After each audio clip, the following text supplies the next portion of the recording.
Story zone, তোমার অনুভূতিদের খুঁজে নাও এখানেই। জর্জেট লেডিস শার্টের ওপর খাকি কাপড়ের অ্যাপ্রনে আর চূড়ো করে বাঁধা পনিটেইলে ভীষণ প্রাণবন্ত লাগছে মেয়েটাকে। রাজহংসীর ন্যায় গমরঙা ত্বকের ভাঁজে অপার্থিব মোহনীয়তার সাথে যোগ হয়েছে একজোড়া জলজলে নীলাক্ষী। ডং ডং ডং। দরজার কাছে ভিন্টেজের যে সৌন্দর্যবর্ধক ঘণ্টিটা রয়েছে সেটা বেজে উঠল আকস্মাৎ। অর্থাৎ কাস্টমার এসেছে, একাধিক পদধ্বনি। কোনো ট্যুরিস্ট গ্রুপ হবে হয়তো। পেছনে না তাকিয়ে তাদেরকে স্বাগতম জানালো ঈশানী। ওয়েলকাম। গোলাকার কফি টেবিলের চারিদিকে স্থির হয়ে চেয়ার টেনে বসলো সকলে। পরক্ষণেই ভেসে এলো রিনরিনে নারী কণ্ঠ।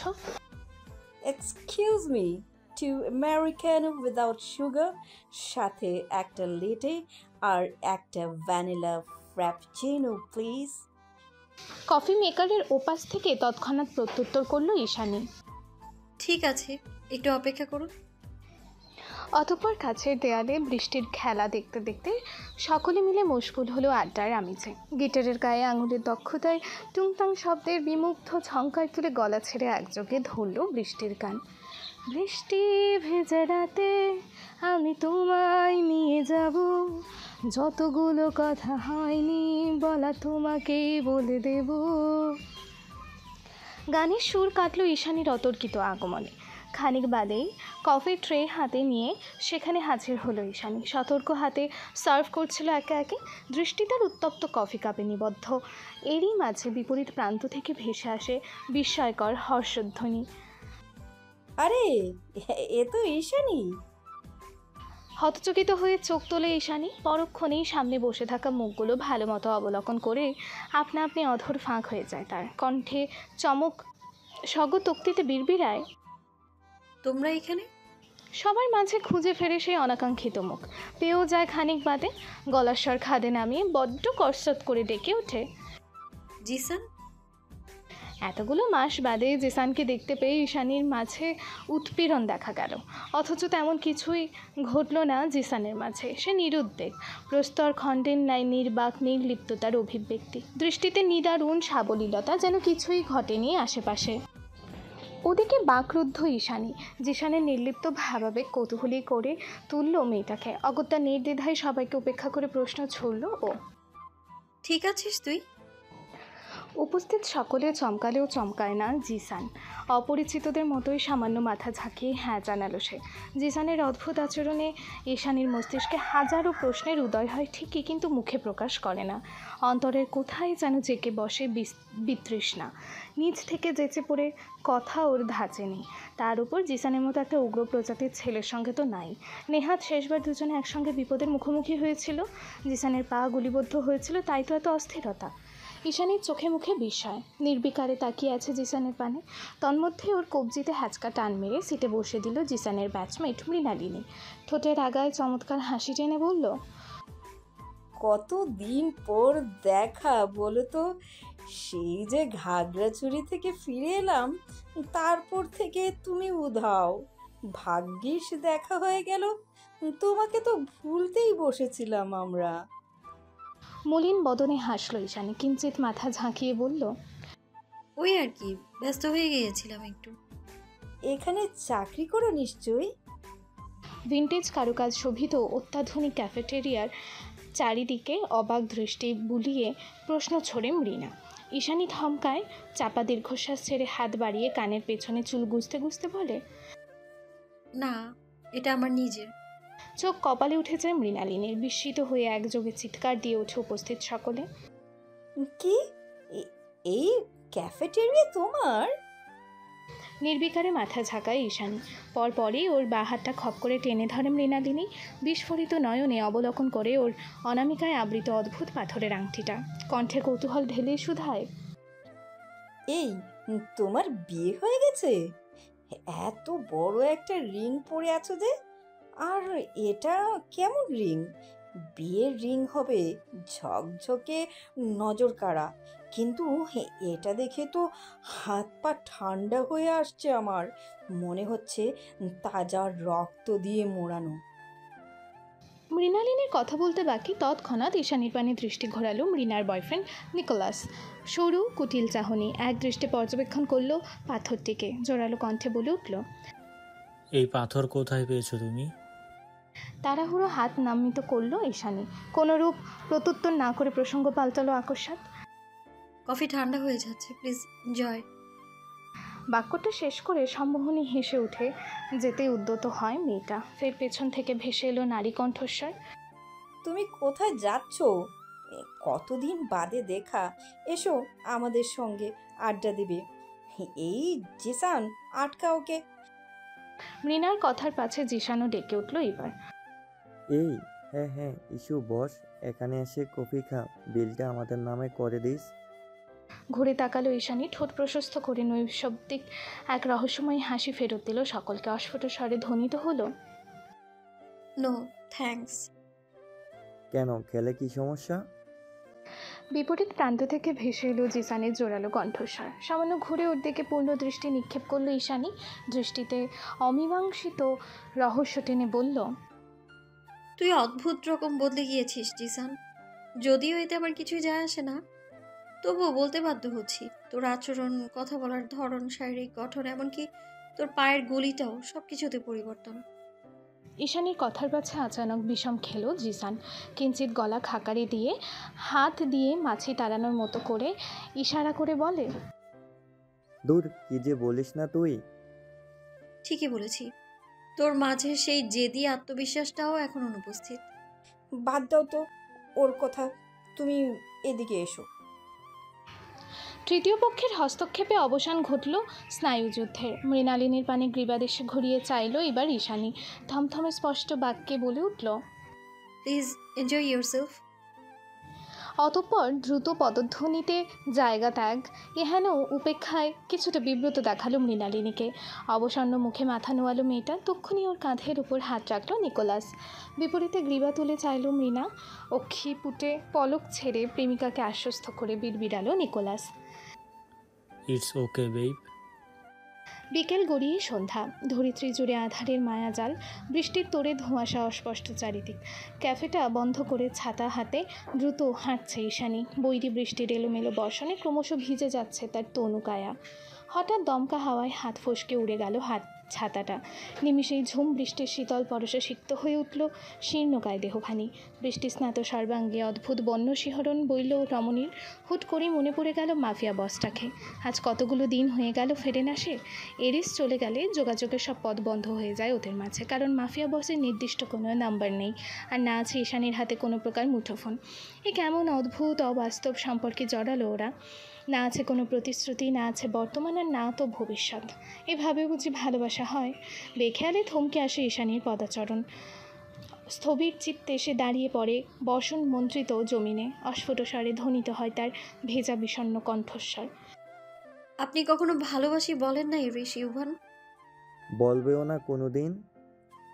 পেছন থেকে ভেসে আসা ভারিক্কি পুরুষালী কণ্ঠের আকস্মিকতা বিভ্রম কেটে গেল ঈশানীর। চকিতে ঘুরল পেছনে। ওর পেছনে থেকে খানিকটা দূরে স্থিরে দাঁড়িয়ে জিসান।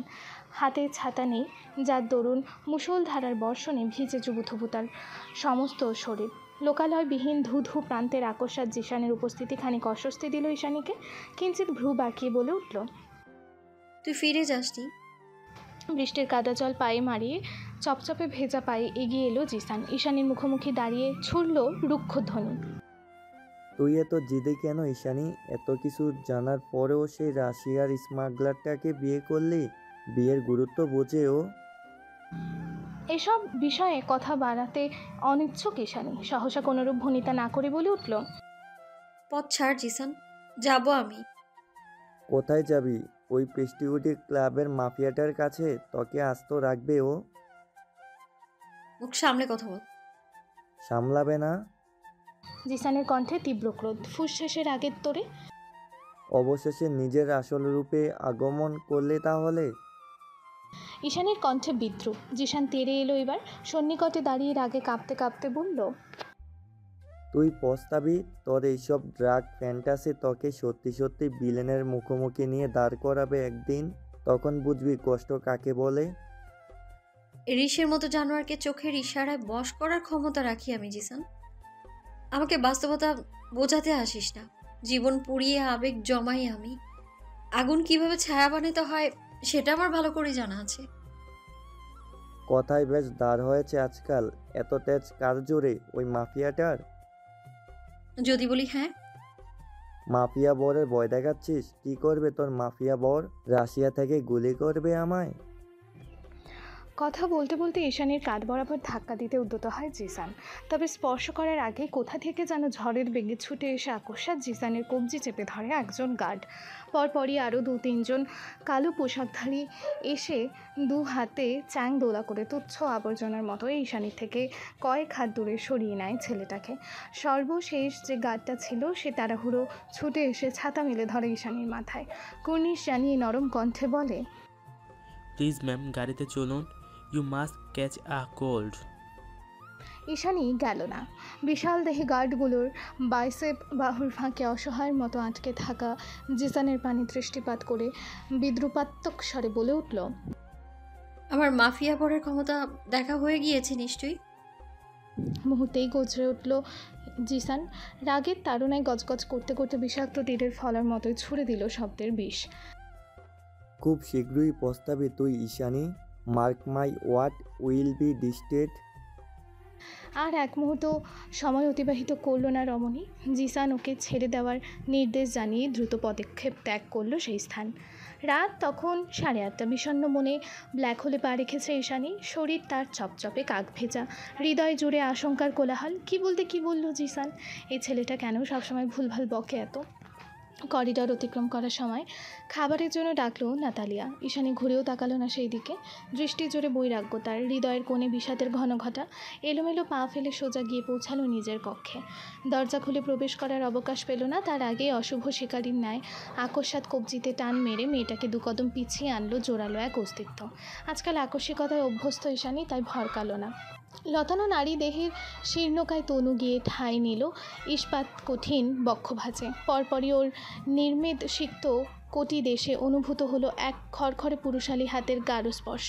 ধীরে ধীরে কোমর ছাপিয়ে ভেজা চুলে স্পষ্টত হলো সিগারেটের পোড়া শুষ্ক ওষ্ঠের এলোমেলো চুম্বন। একবার দুবার নয়, অসংখ্যবার। বেদনাদায়ক স্পর্শের দৃঢ়তায় তড়িৎ খেলে গেল অন্তরে।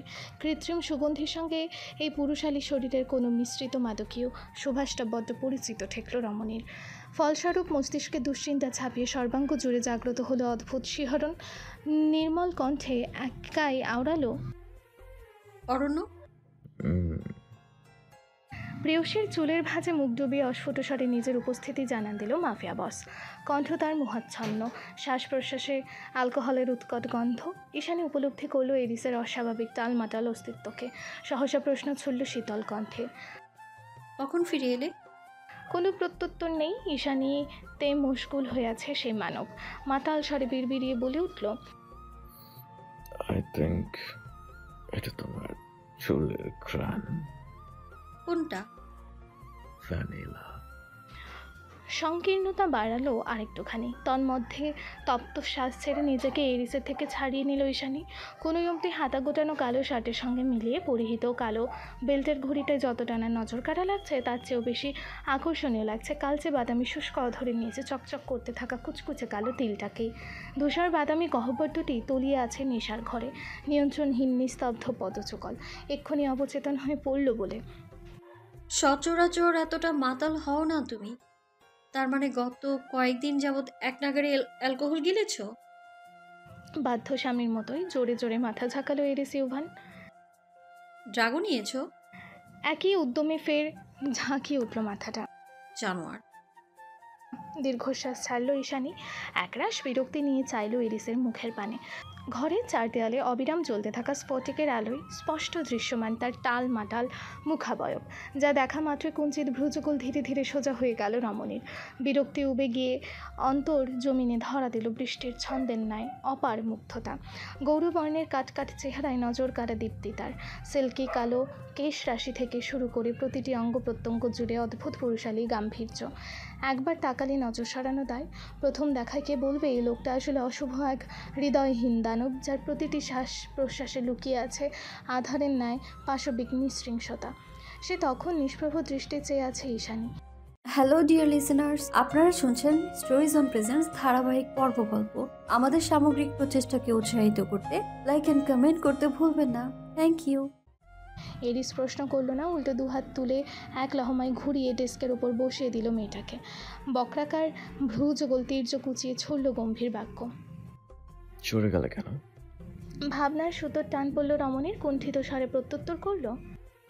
আমি ভিজে আছি এরিস, এভাবে বেশিক্ষণ জড়িয়ে থাকলে তুমিও ভিজে যাবে। নির্বিকারে তাকিয়ে রইল মাফিয়া বস। নেত্রজোড়ে অনড় দৃঢ়তা তার। নির্জীব শীতল কণ্ঠে অশোভের ন্যায় বিড়বিড়ালো। Do you think I care? চোখ ঘোরালো ঈশানী। অনিশ্চয়তার ভারী মস্তিষ্ক বুঁদ হয়ে আছে তার। কপালে জড়ো হয়েছে দুশ্চিন্তার ভাঁজ। মেয়েটার এহেনো পাঞ্চে আচরণ মোটেই পছন্দ হলো না এরিসের। নিয়ন্ত্রণহীন মস্তিষ্কের প্রলোভনে ক্ষুব্ধ হয়ে চেপে ধরল রমণীর নাজুক গ্রীবাদেশ। জোরালো হাতে সন্নিকটে টেনে এনে ছুড়ল ব্যাঘ্রধ্বনি। কি হয়েছে? Why are you rejecting me, girl? শক্ত হাতে দৃঢ়তায় রমণীর কণ্ঠনালীর নরম হাড়গুলো চূর্ণ প্রায়। শ্বাসরোধ হয়ে আসছে ক্রমশ। তীব্র ব্যথা সহ্য হলো না ঈশানীর। চাপা আর্তনাদে কোকিয়ে উঠল তৎক্ষণাৎ। চোখ খিচে ক্ষীণ স্বরে আওড়ালো। এরিস ছাড়ও, লাগছে। ছাড়ল না এরিস, গর্জে উঠল হিংস্রতায়। মন খারাপ কেন? কে কি বলেছে তোমায়? কেউ কিছু বলেনি, বিশ্বাস করো। জিসানের ব্যাপারটা কৌশলে এড়িয়ে গেল Ishani. Did someone touch you? Mafia বসের রাশভারী কণ্ঠস্বর, ধুলু ধুলু নেত্রে নিদারুণ উদ্বেগ, সূক্ষ্ম দৃষ্টে ভেজা শরীরের ইস্যুকে এদিক ওদিক ঘুরিয়ে দেখতে লাগলো সে। এবারে না হেসে পারল না ঈশানী। অধর চেপে হাসি দমানোর বৃথা প্রচেষ্টা চালাতে চালাতে দুহাতের করতালের ভাঁজে অজলা করে ধরল স্বামীর মুখাবয়বখানি। খারাপ জিনিস বরাবরই আকর্ষণীয়, মানতেই হবে। কি সুদর্শন এই লোক! এক মুহূর্ত থমকায় ঈশানী। ফের মাফিয়া বসের সরু দৃষ্টি অন্তর্ভেদ করলে প্রলম্বিত স্বরে বলে ওঠে। রিল্যাক্স, কেউ স্পর্শ করেনি আমায়। তোমাকে স্পর্শ করা প্রতিটা বৃষ্টিকণাকেও ততটাই হিংসা করি আমি, যতটা হিংসা কোনো মানুষের স্পর্শকে করতাম। রমণীর দুপাশে দুটো হাত রেখে সামান্য ঝুঁকে এলো মাফিয়া বস। হেয়ালি স্বরে প্রশ্ন ছড়ে ঈশানী। তুমি বৃষ্টিকে থামিয়ে দিতে চাইছো? সাধ্য থাকলে সেটাও দিতাম। ওরা কেন ছুবে তোমায়? তুমি মাতাল হয়ে আছো এরিস, সামলাও নিজেকে। আজ নয়, অন্যদিন। ফের নৈশব্দ। কিছু একটা ভেবে হঠাৎ প্রশ্ন ছুড়ল ঈশানী। কেউ স্পর্শ করলে কি করতে? ঈশানীর পানে আরও খানিকটা ঝুঁকে বরফ শীতল কণ্ঠে বলতে আরম্ভ করল মাফিয়া বস। প্রথমে তার কণ্ঠনালী ভেঙে কয়েক টুকরো করে দিতাম, যাতে চিৎকার করার সুযোগ না পায়। তারপর হাতের নখগুলো সব একে একে উপড়ে ফেলতাম। প্রতিটা আঙুলের সরু হাড়গুলো এদিক ওদিক বেঁকিয়ে দিতাম। পায়ের গোড়ালি চিরে রক্ত মাংস থেকে আলাদা করে দিতাম। মাথার চামড়াটা এমনভাবে ছিলতাম। প্লিজ থামো। ঈশানীর কণ্ঠে আকুতি, দৃষ্টিতে ভয়। শ্বাস প্রশ্বাস ভারী হয়ে উঠেছে। হাঁপড়ের মতো ওঠানামা করছে বক্ষস্থল। অস্থির স্বরেই বলে ওঠে। কারো মস্তিষ্কের ভাবনা এতটা ভয়ানক কি করে হতে পারে? Yes, that's my thoughts. Mafia বসের দ্বিধাহীন নির্লিপ্ত প্রত্যুত্তর। নেশার ঘরেও ছোট্ট শরীরের প্রতিটি ভাঁজে প্রকম্পন উপলব্ধি করল সে। নিয়ন্ত্রণহীন হৃদস্পন্দনের তোড়ে হাঁসফাঁস করছে ঈশানী। দুই হাতের মাঝে আটকে থাকা তুলতুলে নারীদেহের মাত্রাধীন অস্থিরতায় কপাল গোছালো এরিস। অস্পষ্ট স্বরে বলে উঠল। Hey, easy, don't be panicked, okay? আজ জ্ঞান হারালে কিছুতেই মানব না। একটু শান্ত হও, কিছুক্ষণ বাদেই চলে যাবো। জান চলে যাবে মানে? ভেতরের অস্থিরতাটুকু আলগোছে দমিয়ে নিল রমণী। ধরফড়িয়ে উঠে প্রশ্ন ছুড়ল উদ্ভ্রান্তের ন্যায়। দীর্ঘশ্বাস ছেড়ে ওপর নিচ মাথা নাড়াই এরিস ধীর কণ্ঠে বলতে থাকে। রানওয়েতে প্রাইভেট জেট ওয়েট করছে। আজ রাতে ইউএসএ ব্যাক করবো। এখানে কয়েক ঘন্টার জন্য ট্রানজিট নিয়েছি, শুধুমাত্র তোমাকে দেখার জন্য। ঈশানীর চোখে মুখে নিদারুণ বিস্ময়। আশ্চর্য কণ্ঠে বলে উঠল। কিন্তু কেন এরিস? গুছিয়ে প্রত্যুত্তর করতে পারল না এরিস, শুধু বলল। দেখতে ইচ্ছে হলো তাই। পাগলের মতো মিস করছিলাম তোমায়। কথা বলতে বলতে শক্ত দু হাতে রমণীর লতানো কোটি দেশ আঁকড়ে ধরে মাফিয়া বস। নাজুক ত্বকের ভাঁজে আঁচড় কেটে যায় তার রুক্ষ হাতে প্রতিটি নখ। সেই সবে নজর নেই এরিসের। হ্যাঁচকা টান মেরে আরও খানিকটা দূরত্ব ঘোচায় সে। ধনুকের মতো বাঁকানো নারী দেহে সুডৌল অঙ্গের ভাঁজে মুখ ডোবাতে যাবে, তার আগেই বাক্য ছড়ে ঈশানী। কিন্তু তুমি তো আমাকে সর্বক্ষণই দেখো এরিস। কথা শেষ করে কক্ষের এক কোণে সেট করা সিকিউরিটি ক্যামেরার পানে আর চোখে দৃষ্টিপাত করে ঈশানী। ওর দৃষ্টি অনুসরণ করে এরিসও তাকালো এক পল। পরক্ষণে প্রেয়সীর কপালে কপাল থেকে হিসিয়ে ধ্বনিত হলো তার মাদকীয় কণ্ঠস্বর। দেখে দেখে মন ভরছিল না। I wanted to feel you so bad. লজ্জিত হয় রমণী। অজান্তেই রক্তাভ হয়ে ওঠে তার পেলভ কপল। মুখশ্রী ছাপিয়ে উষ্ণতা ছড়ায় সর্বাঙ্গে। ওর মুখের উপর তপ্তশ্বাস ফেলে মাফিয়া বস। ঝলসে ওঠে মুখাবয়ব। কানের কাছে বেজে ওঠে পুরুষালী কণ্ঠের মাদকীয় ঝঙ্কার। রেগে আছি ভীষণ, আজ একটু বেশি কষ্ট দেবো তোমায়। তড়াক করে চোখ তুলে চাইল ঈশানী। দৃষ্টির মিলন ঘটিয়ে শুধালো, কেন রেগে আছো? অস্থির হয়ে আছে মাফিয়া বস। ঈশানীর ভেজা শার্টখানি টেনে টুনে খোলার বৃথা চেষ্টা চালাতে চালাতেই জবাব দিল, প্রশ্ন করো না, কৈফিয়ত দেই না আমি। এরিস, কণ্ঠে ক্ষোভ ঢালল ঈশানী। অভিমান নিয়ে বসলো, তুমি কখনো ভালোবাসি বলনি আমায়? আগেও বলেছি, সবার মুখে সবকিছু শোভা পায় না। কিন্তু আমি শুনতে চাই, তবু কেন বলো না? কারণ আমি ভালোবাসতে জানি না। মাফিয়া বসের নমনীয় সত্তা উবে গেল আকস্মাৎ দৃষ্টিতে। জড়ো হলো প্রগাঢ় আধার। ব্যথিত চিত্তে ফুপিয়ে উঠল ঈশানী। প্রকৃতির উত্তাল ঝোড়ো হাওয়া এক মুহূর্তে ছাপিয়ে গেল তার অন্তর। শুরু হলো জলোচ্ছ্বাস। তোমার জীবনে আমার অস্তিত্বের নাম তবে কি এরিসেও ভান? অতর্কিত ধাক্কায় ঈশানীকে ছুঁড়ে বিছানায় ফেলে দিল এরিস। জিভের ডগায় অধর ভিজে ধীর স্থির কদমে এগোতে লাগলো সেই দিকে। পরিধেয় শার্টের বোতামে হাত চালাতে চালাতে অস্পষ্ট মাতাল স্বরে জবাব দিল, তুমি আমার এক জীবনের চাওয়া। হারলেও তোমাকে চাই, জিতলেও তোমাকে চাই, তোমাকে আমার চাই চাই। বর্ষণ মন্ত্রিত রজনী, নিকাশ নিস্তব্ধ প্রহর। বাড়ি ধারায় মাতোয়ারা ধরণী। জানালার ওপাশে ঝড়ের ঝঙ্কার, এপাশে দীর্ঘশ্বাস। সন্ধ্যা রাতে বৃষ্টির মাতাল হাওয়া গায়ে মেখে দুটো অস্থির প্রাণে যে উথাল পাথাল ঝড় উঠেছিল তার ইতি ঘটল গিয়ে শেষ রাতে। ঘন কালো আঁধারের চাদরে ঢাকা কক্ষে শুনশান নৈশব্দ। ক্ষণে ক্ষণে জ্বলে ওঠা বিজলির তের ছালোয় স্পষ্ট ভেসে ওঠে বিবস্ত্র শরীরে ফোপাতে থাকা এক নারী মূর্তির অবয়ব।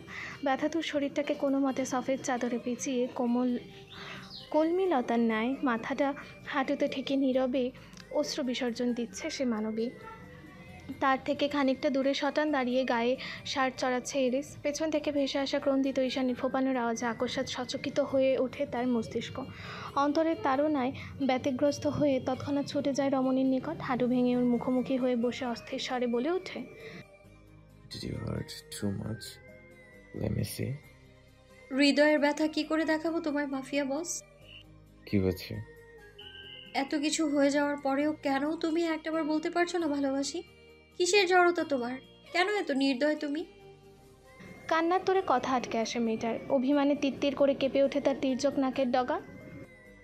আমি পুরোপুরি ভেঙে গেলে খুশি হবে নিশ্চয়ই। ভাঙছো তো তুমি আমায় প্রতিদিন, প্রতি মুহূর্তে। শরীরে জড়ানো সূক্ষ্ম আবরণটুকু পুরোপুরি ঠেলে সরিয়ে ঠোঁট ভেঙে টুকরে কেঁদে ওঠে ঈশানী। আলো আঁধারির মায়াজালে স্পষ্ট দৃশ্যমান হয় সুনিপুণ এক আকর্ষণীয় নারিকায়া। খানিক আগেই যার প্রতিটি বাঁকে অগাধ কর্তৃত্বের প্রতিফলন ঘটিয়েছে মাফিয়া বস, অথচ এই মুহূর্তে দৃষ্টি নিভে আসে তার। প্রত্যুত্তর করে না এরিস। তুলতুলে নরম শরীরটাকে সন্তর্পণে ঢুকিয়ে নেয় নিজ শরীরের আস্তিনে। দুহাতের আলতো স্পর্শে মেয়েটাকে আরেকটু কাছে টেনে কপালে কপাল ঠেকায় নৈশব্দে।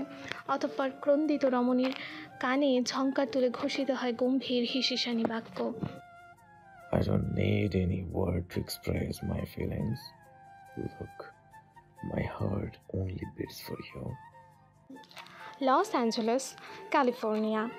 পরন্তু গোধূলি। বাঘহীন নির্জন রাস্তার দুধারে ম্যাপেল গাছের পাতায় আধো আধো করে ঝিকুচ্ছে শেষ বিকেলের মরা রোদ। রাস্তা ধরে সোজা মিনিট 10 হাঁটলেই দেখা মেলে চকচকে স্বচ্ছ বালুচরের। জনমানবহীন শূন্য সেঠায় কোলাহলের অনুপস্থিতিতে দানবের ন্যায় হুঙ্কার ছাড়ছে সমুদ্ররাজ। ফুলে ফেপে উঠে উদ্ভ্রান্তের ন্যায় উদ্যম গতিতে ঝাঁপিয়ে পড়েছে আর্দ্র বালুকবেলায়। প্রতি মুহূর্তে সহচরী করে হারিয়ে যাচ্ছে হাজারো অজ্ঞাত পায়ের ছাপ। সমুদ্র তীরের পাশেই পিচ ঢালা রাস্তার মোড়ে স্থির দাঁড়িয়ে কুচকুচে কালো রঙের এক চোখ ধাঁধানো ল্যাম্বরগিনি। ছাদবিহীন 4 চাকার গাড়িতে মূর্তির ন্যায় আসীন এক দীর্ঘদেহী সৌষ্ঠব অবয়ব। মরচে যাওয়া সূর্যের তেরছা আলোটুকু সোজা গিয়ে ঝিল দিচ্ছে তার চকচকে কালো রোদ চশমায়। ব্লেডের মতো ধারালো চিবুকের প্রতিটি বাঁকে অবিশ্বাস্য গাম্ভীর্যের ছাপ। কালচে বাদামি শুষ্ক ওষ্ঠ জোড়ায় ঝুলে আছে কপটতার শ্লেষ হাসি। খানিক বাদে বাদে ঠোঁটের ফাঁক গলিয়ে নিঃসৃত হওয়া উষ্ণ ধোঁয়ার কুণ্ডলিতে অশুভের ন্যায় গুমোট চারিপাশ, যেন সমগ্র অস্তিত্ব জুড়ে রাজত্ব শুরু করেছে এক নিস্তব্ধ মরীচিকার আস্ফালন।